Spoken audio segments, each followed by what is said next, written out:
ونستعينه ونستغفره ونؤمن به ونتوكل عليه ونعوذ بالله من شرور أنفسنا ومن سيئات أعمالنا من يهده الله فلا مضل له ومن يضلل فلا هادي له وأشهد أن لا إله إلا الله وحده لا شريك له وأشهد أن سيدنا وسندنا وشفيعنا وحبيبنا ونبينا ورسولنا وكريمنا وملجأنا ومأوانا محمدا عبده ورسوله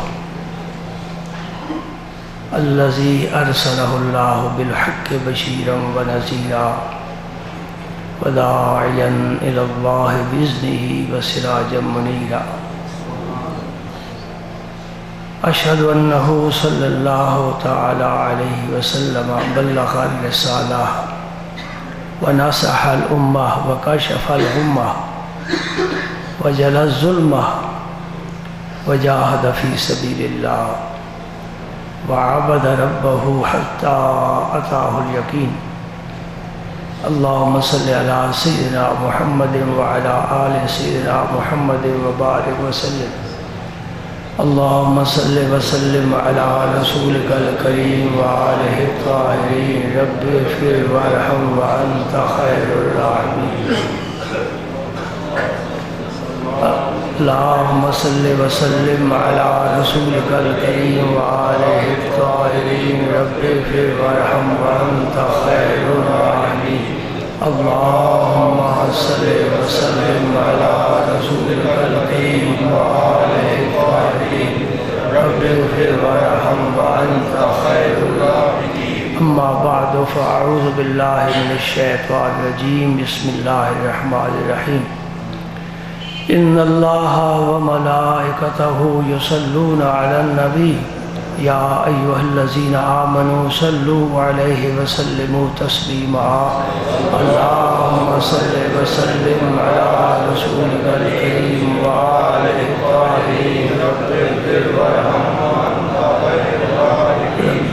وارحم وأنت خير الراحمين رب اغفر وارحم وأنت خير الراحمين سامعین کرام، آپ کو یاد ہوگا گزشتہ جمعے کی محفل میں نے ایک حدیث پاک آپ کی خدمت میں پیش کرنے کی کوشش کی تھی لیکن مکمل نہیں ہو سکی۔ آج اس حدیث پاک کو مکمل کرنے کی کوشش کریں گے اور جو اس حدیث پاک سے فوائد اور ثمرات حاصل ہوتے ہیں ان کو حاصل کرنے کی سعی کریں گے۔ حدیث پاک کے راوی کثیر بن قیس ہیں رضی اللہ تعالی عنہ، اور یہ حدیث علم دین حاصل کرنے کی فضیلت میں حضور نے جو فرمایا ہے اس سے متعلق ہے۔ دنیا میں علم تو بڑے پھیل گئے، سکولوں میں، کالجوں میں، لیکن جسے شریعت اور دین یعنی اللہ اور اللہ کا رسول جس علم کو علم کہتا اور سمجھتا ہے وہ علم دین ہے۔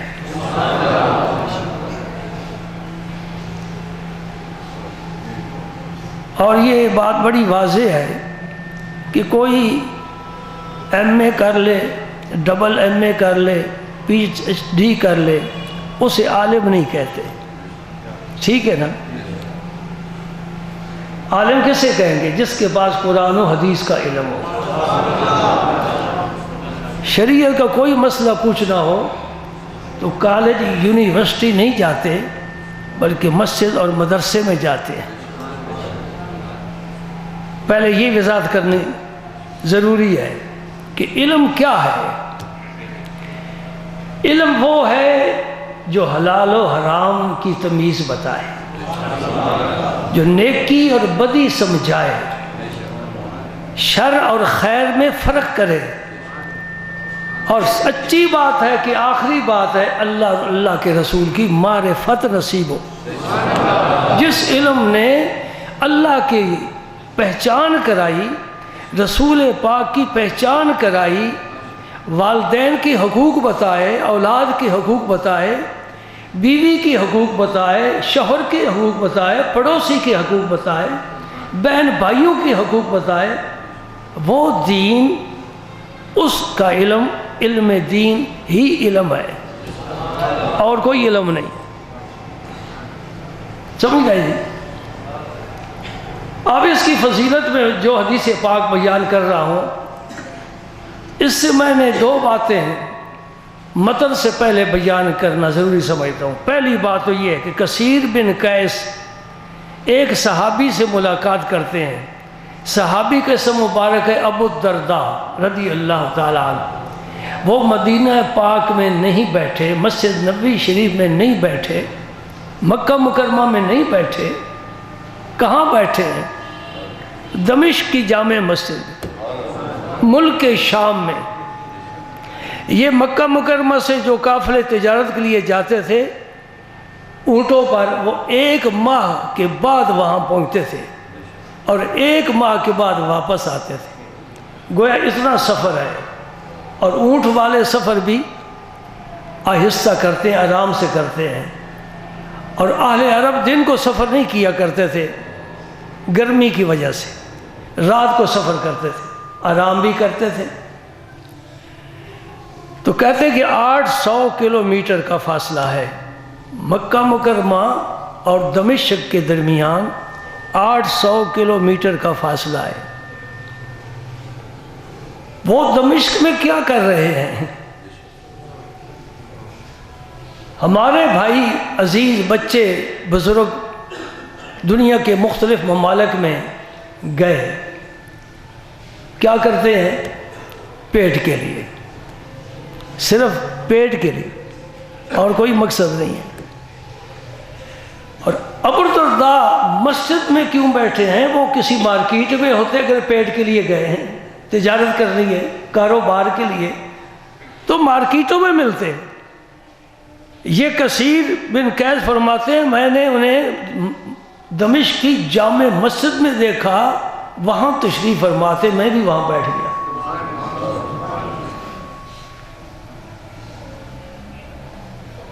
اس میں بھی ایک نکتہ ہے اور وہ بڑا عام ہے۔ آپ جتنے بیٹھے نا، آپ کے دل میں، میرے دل میں مدینہ پاک کی خواہش موجود ہے کہ اللہ موقع نصیب فرمائے ہم بھی جالیوں کے سامنے ہاتھ باندھ کر، سر جھکا کر، آنسو بہا کر سلام پیش کریں۔ کون سا مومن ہے جو حرمین شریفین کی زیارت کرنا نہیں چاہتا؟ میں تو یہ حیران ہوں کہ جو وہاں پہنچے ہوئے ہیں وہ مدینہ پاک چھوڑ کر دمشق میں کیوں چلے گئے؟ حضرت بلال کا مزار کہاں ہے؟ وہ بھی شام میں ہے، انہوں نے بھی مدینہ پاک چھوڑ دیا، مسجد نبی کی اذان چھوڑ دی۔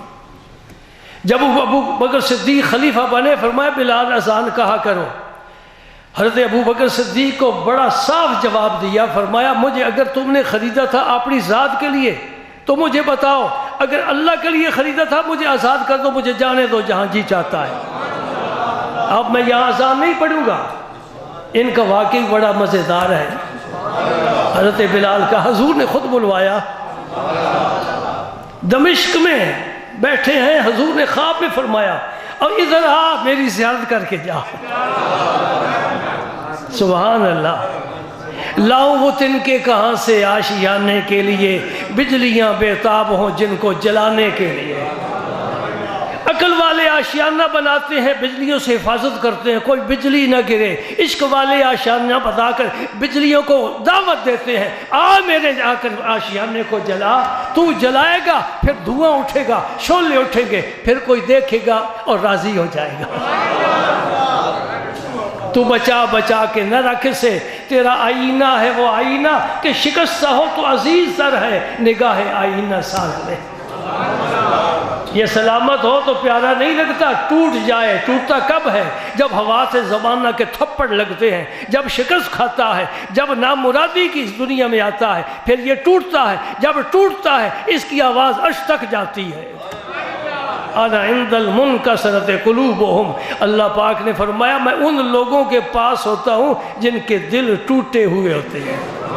اولاد نہیں ہو رہی، دل ٹوٹا ہوا ہے، کاروبار نہیں، دل ٹوٹا ہوا ہے، وہ گھر میں مریض ہے، شفا یاب نہیں ہو رہا، دل ٹوٹا ہوا ہے، اور لوگ نمازیں نہیں پڑھتے، مولوی کا دل ٹوٹا ہوا ہے، لوگ حرام کھاتے ہیں، مذہبی لوگ پریشان ہیں، دین نہیں سیکھتے، دین حاصل نہیں کرتے، مدرسے والے تڑپتے ہیں، یا اللہ ان کو کیا ہو گیا؟ جو بچہ ہوش سنبھالتا ہے سکول، جو بچہ بڑا ہوتا ہے کالج میں، اور مدرسوں میں چھوٹے چھوٹے دیہاتوں کے یہ غریب بچے قرآن پڑھ رہے ہیں اور ان پر رب کی رحمت نازل ہو رہی ہے کہ نہیں؟ فرق ہے، تیرے میرے بیٹے میں فرق ہے نا، وہ بابو بن جائے گا، میرا بیٹا مسجد کا تنکا بن جائے گا، رب اس تنکوں کو پسند کریں گے، بابو پینٹ والے کو نہیں پسند کرے گا، یہ طے شدہ بات ہے نا، اس لیے کہ یہ تنکے میرے نبی نے پھیلائے ہیں، ان تنکوں پر صحابہ بیٹھے ہیں، تابعین بیٹھے ہیں، امت کے اولیاء بیٹھے ہیں، یہ مسجد ہے، یہ مدرسے، یہ خانقاہ ہے، پاک لوگوں کے مقامات ہے، یہاں سے دین ملتا ہے، یہاں سے عشق ملتا ہے، یہاں سے محبت ملتی ہے، یہاں سے صداقت ملتی ہے، یہاں سے امانت کا سبق ملتا ہے، یہاں سے شجاعت کا سبق ملتا ہے، یہاں سے سخاوت ملتی ہے، یہاں سے طہارت ملتی ہے، فقاہت ملتی ہے، علم ملتا ہے، عمل ملتا ہے۔ تیرے سکول میں کالج میں کیا ملتا ہے؟ باپ بیمار ہے، بوڑھا ہو گیا، یہ سیٹی بجاتا باہر نکل رہا ہے، اور خبر تو لے اس بوڑھے باپ کی، تو اس ماں کی خبر تو لے، یہ دین سکھاتا ہے۔ تو میں بات یہ سمجھانا چاہتا ہوں کہ جب نبی پاک صلی اللہ علیہ وسلم نے وصال فرمایا تو وہ شمع بجھ گئی، پروانے منتشر ہو گئے۔ کیوں منتشر ہو گئے؟ مسجد نبی میں بیٹھنا مزہ نہیں دیتا بھائی، جو نبی کی امانت میرے سینے میں ہے یہاں تو سب کے پاس ہے، وہاں جا کر بیٹھتے ہیں جہاں کسی کو پتہ نہیں، ان کو نبی کا پیغام سناتے ہیں۔ مدینہ پاک اس لیے صحابہ نے چھوڑ دیا تھا اور مختلف ملکوں میں علاقوں میں منتشر ہو گئے تھے کہ میرے پاس جو امانت ہے نبی کی، وہ یہاں پتہ نہیں آئیں گے کہ نہیں آئیں گے، میں وہاں جا کر پیغام اللہ کے رسول کا سناتا ہوں۔ اور دوستو یہ بہت بڑا ایثار ہے، آپ سفر پر جاتے ہیں، رات کے 2 بجے بھی واپس آنا چاہیں، آ سکے تو آتے ہیں، گھر میں جانا ہے بھائی، گھر میں جانا ہے۔ گجرات میں پیدا ہوا، جب بھی دیکھو گجرات میں، دن بھی گجرات میں، رات بھی، پوری زندگی گجرات میں۔ تو یہ کیا وجہ ہے؟ وہ صحابہ کہیں پیدا ہوئے، وہ کہاں حبشہ، کہاں ایران، کہاں روم، کہاں سے آئے، پھیل گئے۔ یہ اسے کیا کہتے ہیں؟ ایثار، قربانی کا، دین کے لیے گھر سے نکل جانا تاکہ دین کا پیغام میں لوگوں تک پہنچانا۔ ہم اتنے نالائق ثابت ہوئے کہ گھر میں رہ کر بھی، پرسکون زندگی گزارتے ہوئے بھی اللہ کا پیغام، اللہ کے رسول کا پیغام ہم اپنے ماحول میں، حتیٰ کہ اپنے گھر میں بھی اللہ کا پیغام کسی کو نہیں پہنچا سکتے۔ فرق دیکھ لیں، یہ مسئلہ میں سمجھا دیا کہ صحابہ کرام کی یہ بہت بڑی قربانی ہے کہ انہوں نے مدینۃ النبی، مدینۃ الرسول، اس کو چھوڑ دیا اور دور دراز علاقے میں چلے گئے، وہاں جا کر اللہ کا، اللہ کے رسول کا پیغام لوگوں تک پہنچایا۔ تو یہ حضرت ابو الدرداء مسجد دمشق میں بیٹھے تھے، فجاء رجل، حضرت کثیر فرماتے ہیں کہ ایک شخص آیا، کیونکہ اجنبی ہے، جانتے نہیں، نام کا پتہ نہیں، ایک شخص آیا ابو الدرداء کے پاس، کہتا ہے جئتو من مدینۃ الرسول لحدیث، میں ایک حدیث سے پاک سننے کے لیے نبی پاک کے شہر سے سفر کر کے تیرے پاس آیا ہوں، مجھے پتہ چلا ہے کہ تم وہ حدیث بیان کرتے ہو۔ کیوں نہ میرا رب فرمائے رضی اللہ عنہم ورضوا عنہ، میں تم سے راضی ہوں۔ ایک دفعہ نہیں فرمایا، متعدد بار قرآن پاک میں فرمایا، میں نبی کے صحابہ تم سے میں راضی ہوں، تم نے وہ کام کیے ہیں کہ میں اپنی خوشنودی کا اعلان کرنا چاہتا ہوں۔ ورضوا عنہ، وہ بھی رب سے راضی۔ کوئی کام کرے آدمی تو پھر انعام ملتا ہے نا، کوئی امتحان پاس کرے تو پھر سند ملتی ہے نا، یہ سند مل گئی رضی اللہ عنہم ورضوا عنہ۔ وہ صحابی مدینہ پاک میں رہتے ہیں اور انہیں یہ پتہ چلتا ہے کہ ہمارے ایک صحابی بھائی وہ شام کے ملک میں ہیں، ان کے پاس حضور کی ایک حدیث ہے جو میں نے نہیں سنی، تو میں مدینہ پاک سے 1 ماہ کا سفر طے کر کے وہاں جاتا ہوں، وہاں سے حدیث سن کر آتا ہوں۔ کچھ باتیں ذہن میں جا رہی ہیں، اتر رہی ہیں۔ اے میرے اللہ ان کے دلوں میں کوئی تبدیلی پیدا کر دے، انہیں شوق دے دے نبی پاک کی حدیثیں سننے کا اور سنانے کا، پڑھنے کا، یہ شوق عطا فرما دے۔ میرے ساتھی جو میرے ہم سبق تھے نا، انہوں نے BA کر لیا، میں نے نہیں کیا، انگریزی چھوڑ ہی دی، کہا جتنا وقت انگریزی پر لگانا ہے اتنی وقت میں حدیث سے 4 یاد کر لوں گا۔ بچپن سے رب نے یہ شوق عطا فرمایا، اللہ پاک اسی شوق پر ہی خاتمہ فرمائے اور یہ حدیثیں مجھے حدیث والے تک پہنچائیں۔ اللہ اکبر۔ اور ایک روایت میں آتا ہے کہ وہ صحابی پھر ٹھہرے نہیں، کھانا نہیں کھایا، پانی نہیں پیا، کسی کی خرید دریافت نہیں کی، مارکیٹ میں نہیں گئے خرید و فروخت کے لیے۔ آخر آئے جو ہیں یہ حج کے لیے، عمرے کے لیے جاتے ہیں، ضرور کوئی شاپنگ کر کے ہی آتے ہیں نا، کوئی گناہ والی بات نہیں۔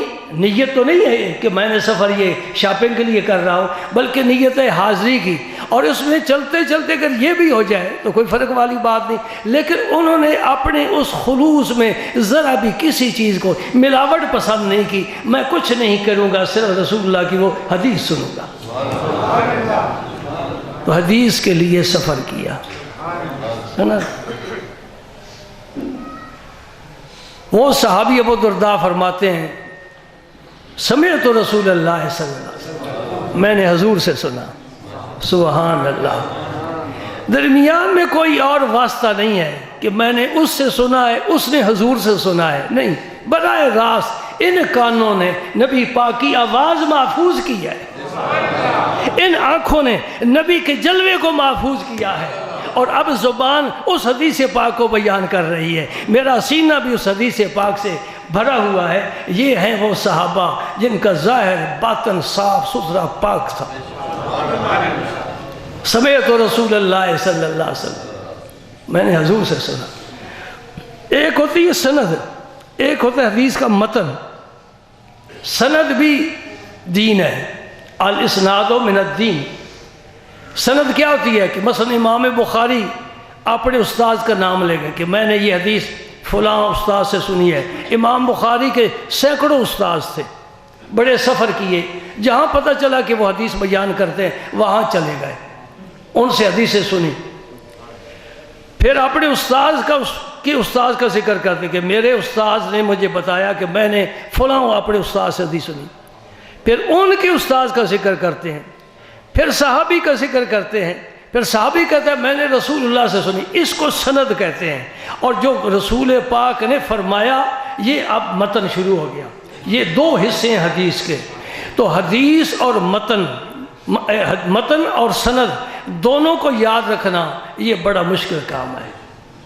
آپ اکثر ٹی وی پر حدیثیں سنتے ہوں گے، ہم بھی بیان کرتے ہیں، لیکن سند بیان نہیں کرتے، صرف حدیث کا متن، تاکہ عوام کے لیے آسانی رہے۔ انہیں اس جھگڑے میں کیوں ڈالا جائے کہ کون راوی ہے کون راوی نہیں۔ بات کیا کہنا چاہتا ہوں، 30 پارے قرآن کے یاد ہوں تو حافظ ہے قرآن کا، حدیث کا بھی حافظ ہوتا ہے۔ حدیث کا حافظ وہ ہوتا ہے جسے 1,00,000 حدیث سند سمیت یاد ہو۔ 1,00,000 حدیث۔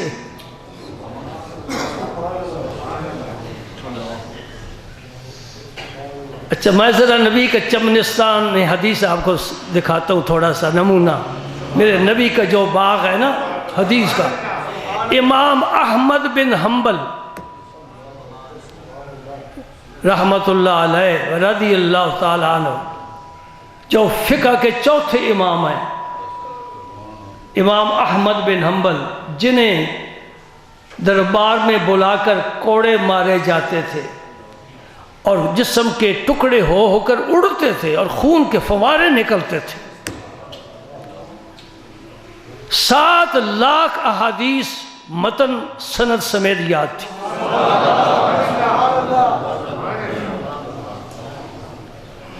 امام بخاری اور امام مسلم کو 3 لاکھ حدیثیں یاد تھی، ابو داؤد کو 5 لاکھ حدیثیں بما سند کے یاد تھی۔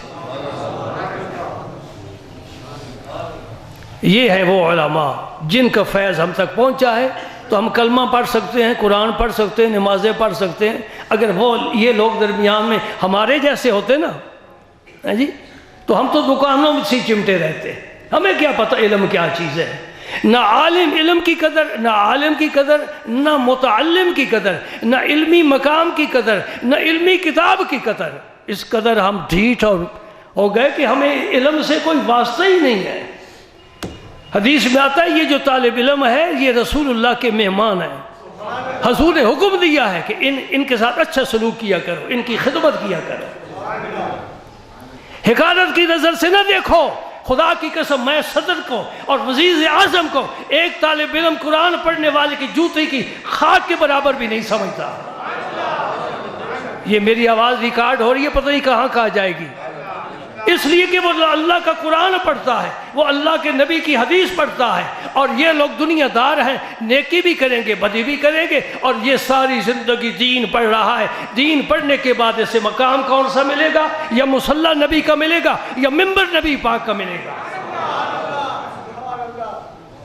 اور مجھے اپنے پاکستان میں بتاؤ کوئی ایسا شعبہ ہے جس میں عالم دین کے لیے کوئی کرسی محفوظ ہے؟ پاکستان کا مطلب کیا؟ لا الہ الا اللہ۔ یہ مذاق ہے۔ کوئی ایسا محکمہ نہیں ہمارے ملک میں جس میں علماء کو بھی باعزت مقام دیا جائے۔ جی چلو کوئی بات نہیں، بڑا یہ اچھا ہے، بہت اچھا ہے کہ علماء کو کوئی ایسا مقام نہیں دیا جاتا۔ بھاری بھرکم تنخواہیں پینٹ والوں کو دیتے ہیں اور مولوی بیچارے کو 10-20 ہزار سے زیادہ کوئی تنخواہ نہیں ملتی۔ یہ بہت اچھا ہے۔ اگر حکومت انہیں ملازمتیں دیتی علماء کو تو پھر علماء دین سیکھتے ملازمت کے لیے۔ رب نے ان کے دروازے بند کر دیے ہیں، تم ملازمت نہیں کر سکتے، میرا دین سیکھو میری رضا کے لیے۔ یہ بڑے فائدے کی بات ہے۔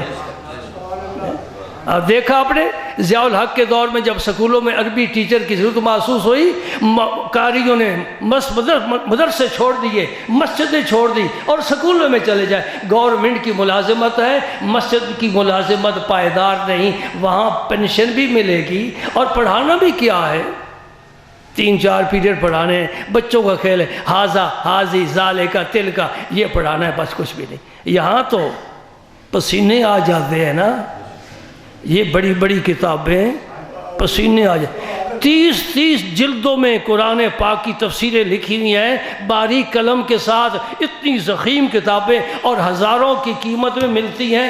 پاکستان سے اب مل رہی ہیں، پہلے ملتی لبنان اور بیروت سے تھی۔ وہ کتاب وہاں سے منگوانی، پیسہ دینا اور پھر اس کو پڑھنا کام ہے نا، اسے آسان کام ہے۔ سکول میں گئے ہیں جی، اللہ اکبر اللہ اکبر، مولا کائنات کی بات سنو، حیدر کرار کی بات سنو، شیر خدا کی بات سنو، نبی کے علم کے شہر کے دروازے کی بات سنو۔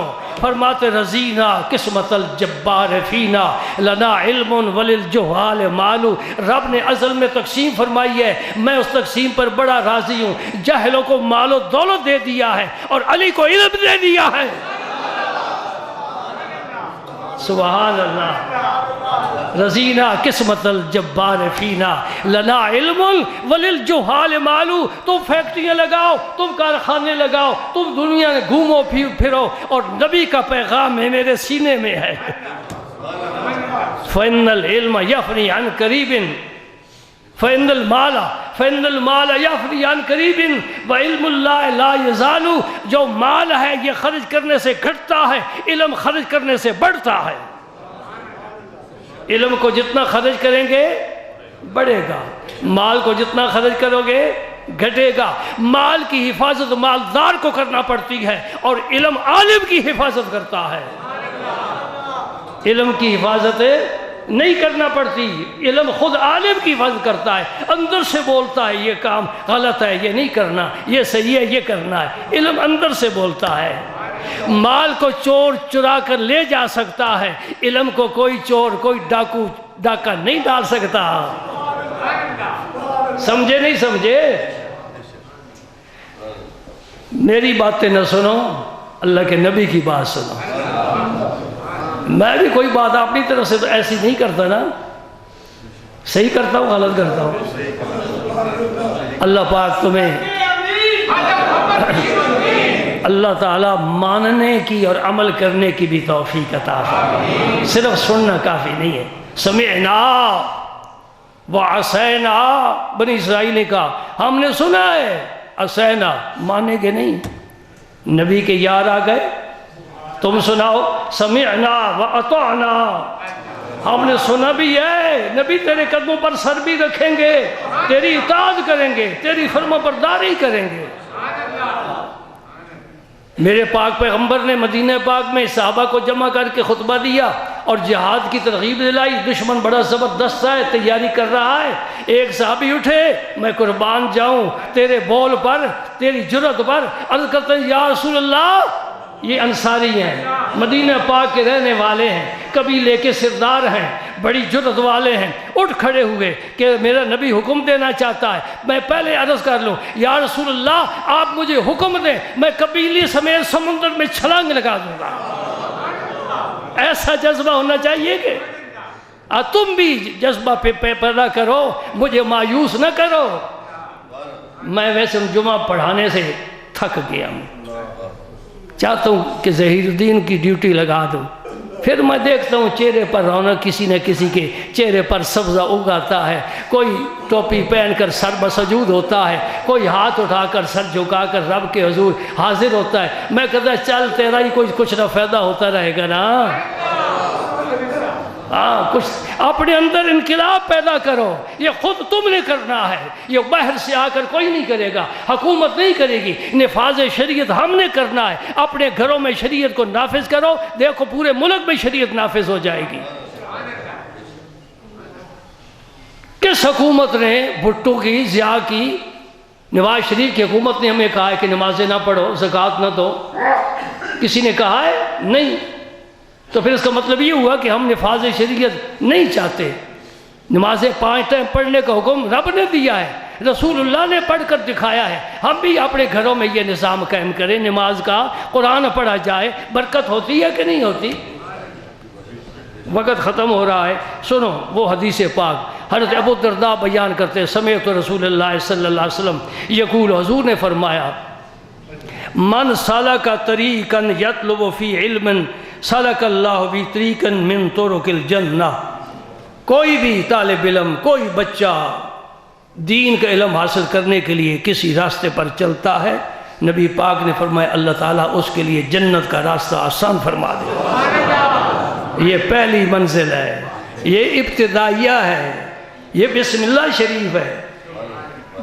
کس گاؤں سے، کس دیہات سے ایک بچہ، آج جمعہ ہے نا، چھٹی ختم ہو جائے گی جمعے کے بعد تو بچے آنے شروع ہو جائیں گے۔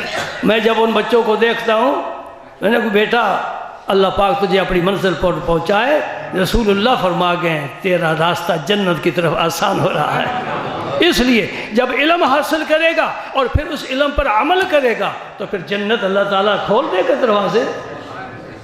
پہلی خوشخبری فرمایا جو علم حاصل کرنے کے لیے راستے پر چلتا ہے، کہ میں جا رہا ہوں دین کا علم حاصل کرنے کے لیے۔ لوگوں نے بڑے بڑے دور دراز کے سفر طے کیے ہیں جی، لمبے لمبے سفر طے کیے. میرے پیر و مرشد علم دین حاصل کرنے کے لیے اجمیر شریف تشریف لے گئے.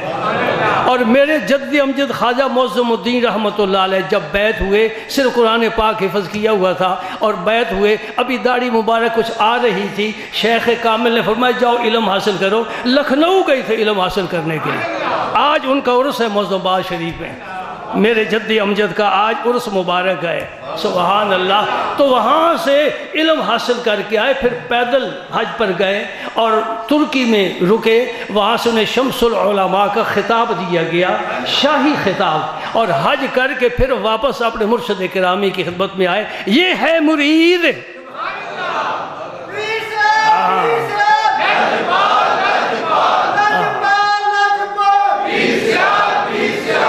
آپ بھی مرید بنے پھرتے ہیں، اس کو مرید کہتے ہیں. بیٹا شیخ کو پتہ تھا کہ اس کے اندر بڑے آثار سعادت کے جو مجھے نظر آ رہے ہیں، یہ علم حاصل کرے پھر میری آ کر خدمت کرے. عالم علم والا اللہ کے کامل بندے کی خدمت کرے، سونے پر سہاگا پھر تو سبحان اللہ، پھر فیض ملتا ہے. تو لکھنؤ سے علم حاصل کر کے حج کیا، پیدل حج کیا. اس زمانے میں کون حج کے لیے جاتا تھا؟ گنتی کے لوگ جاتے تھے. اور پھر آ کر اپنے مرشد کی خدمت حاضر ہوئے اور مرشد نے انہیں نماز کی، اپنی ذاتی خدمت اور مریدین کو تعویذات لکھنا، اور جو سالک تھے انہیں وظائف کی تعلیم دینا، اور لنگر کا سارا نظام سارا خواجہ معظم الدین کے سپرد فرمایا. پیر سیال کے خلفاء میں اس مقام پر کوئی بھی نہیں پہنچا. شہرت الگ بات ہے کہ کسی کی شہرت ہو جائے، نام چمک جائے، وہ الگ بات ہے، لیکن شیخ کے قدموں میں زندگی گزارنا یہ خواجہ معظم الدین کا کمال ہے. اور اس حد تک پوری زندگی میں وہاں پڑھتا تھا سیال شریف. ایک دفعہ میں حاضر ہوا مغرب کے بعد، عشاء کے بعد، اپنے حضرت کی خدمت میں اجازت طلب کرنا چاہتا تھا، گھر جانے کی چھٹی مانگنا چاہتا. جو ہی میں سامنے ہوا فرمایا مولوی صاحب گھر کے لیے اداس تو نہیں ہو گئے؟ اب کون کہ جی اداس ہوں. فرمایا بیٹھو میں تمہیں بڑے مولوی صاحب کی باتیں سناتا ہوں. میں بیٹھ گیا تو پہلی بات جو حضور نے فرمایا ساری زندگی یہاں گزارے، ایک دن بھی اپنے گھر، اپنے وطن، اپنے گاؤں نہیں گئے. یاری یوں لگانی چاہیے نا، بیڑیوں کو آگ لگا دے پھر انشاءاللہ ملک فتح ہو جائیں گے. یہ دریا کچھ بھی نہیں ہے، تو سطح آب پر چلتا انشاءاللہ گزر جائے گا. سبحان اللہ. پوری زندگی اپنے شیخ کی خدمت میں گزاری ہے. ایسا کوئی خلیفہ پیر سیال کا نہیں ہے. آئے گئے، یہ آمد و رفت میں جو ملا سو ملا. اور پھر پتہ ہے کیا ہے، تھوڑا ذکر کر لوں نا، چونکہ آپ کا عرس مبارک ہے. اس لیے نہیں کہ میں ان کی اولاد سے ہوں، اس لیے کہ پیر سیال کے خلیفہ ہیں، اس لیے کہ اللہ کو مقبول ہیں. ہاں جی. اور سب سے بڑی دلیل کیا ہے؟ جب حضور شمس العارفین کی دستار بندی میرے پاک پیغمبر نے خلفائے راشدین کے ساتھ جب تشریف حضور لائے، دن کا وقت ہے، خواب نہیں، رات کا وقت نہیں، بیداری ہے، سورج چمک رہا ہے، دن کا وقت ہے. وہ آج بھی جگہ محفوظ ہے. وہاں میرے شیخ خواجہ شمس العارفین کی حضور سید عالم نے دستار بندی کرائی. اس وقت اپنے پیر کے ساتھ معظم الدین صاحب کے علاوہ کوئی تیسرا آدمی نہیں تھا. آپ نے بھی زیارت کی ہے. یوں سمجھ لے میرے بیٹا، میں اس کی اولاد میں سے ہوں جس نے بیداری میں سر کی آنکھوں سے میرے نبی کا دیدار کیا ہے. یہ بھی اللہ تعالی کی نعمت ہے نا، یہ بھی احسان ہے، بڑا کرم ہے. سبحان اللہ. اور جب خواجہ شمس العارفین رضی اللہ تعالیٰ عنہ کا وقت آخر آیا، آخری نماز میرے جد امجد نے اپنے جھولی میں بٹھا کر، یعنی پیچھے بیٹھ کر سہارا دے کر نماز پڑھائی. صبح کی نماز تھی. آپ فرماتے تھے پہلی رکعت میں جو آپ نے قرأت کی ہے، دوسری رکعت میں جو قرأت کی ہے، میں اتنا قریب تھا کہ میں نے سنی ہے. قرآن پاک کی آخری 2 سورتیں معوذتین خواجہ شمس العارفین نے صبح کی نماز میں، جو آخری نماز ہے، آپ نے تلاوت کی. تو حضور خواجہ شمس العارفین کے 3 صاحبزادے تھے. آپ نے اپنا ورثہ اپنی زندگی میں تقسیم فرمایا، لیکن 3 حصوں میں نہیں، 4 حصوں میں عرض کیا مریدین نے، حضرت یہ چوتھا، فرمایا یہ میرا بیٹا ہے، یہ معظم الدین بھی میرا بیٹا ہے، برابر اسے بھی میں حصہ دوں گا۔ اور جگہ بھی سیال شریف میں عطا فرمائی کہ یہ جگہ تمہاری ہے۔ آج دن تک ہمارے سجادہ نشین وہیں جا کر ٹھہرتے ہیں۔ سبحان اللہ، اس کی ذات پاک کا کرم ہے، اس کا احسان ہے، اس کی نعمت ہے۔ ہاں، اللہ اکبر، اللہ اکبر۔ یہ حدیث پاک تو مکمل نہیں ہو سکے گی، آئندہ جمعہ انشاءاللہ پھر ملاقات ہوگی۔ پہلی جزی یاد رکھو، نبی پاک نے فرمایا جو دین کا علم حاصل کرنے کے لیے کسی راستے پر چلتا ہے، اللہ تعالیٰ اس کو جنت کا راستہ اس کا آسان فرما دیتے ہیں۔ یہ فضیلت ہے کس کی؟ سکول جانے والے، کالج جانے والے، یونیورسٹی جانے والے، ان کو یہ سعادت نہیں حاصل ہو سکتی، یہ صرف اس بچے کو، اس طالب علم کو حاصل ہو سکتی ہے۔ میں نے بھی دورہ حدیث پاک جس سال پڑھنا تھا، میں نے بھی تقریباً پورے ملک کا دورہ کیا ہے، فیصل آباد، پھر لاہور، پھر بصیر پور، کہاں کہاں جا کر پتہ چلے بھائی کہاں علم حدیث حاصل کرنے کا اللہ پاک موقع عطا فرماتے ہیں۔ وآخر دعوانا الحمدللہ۔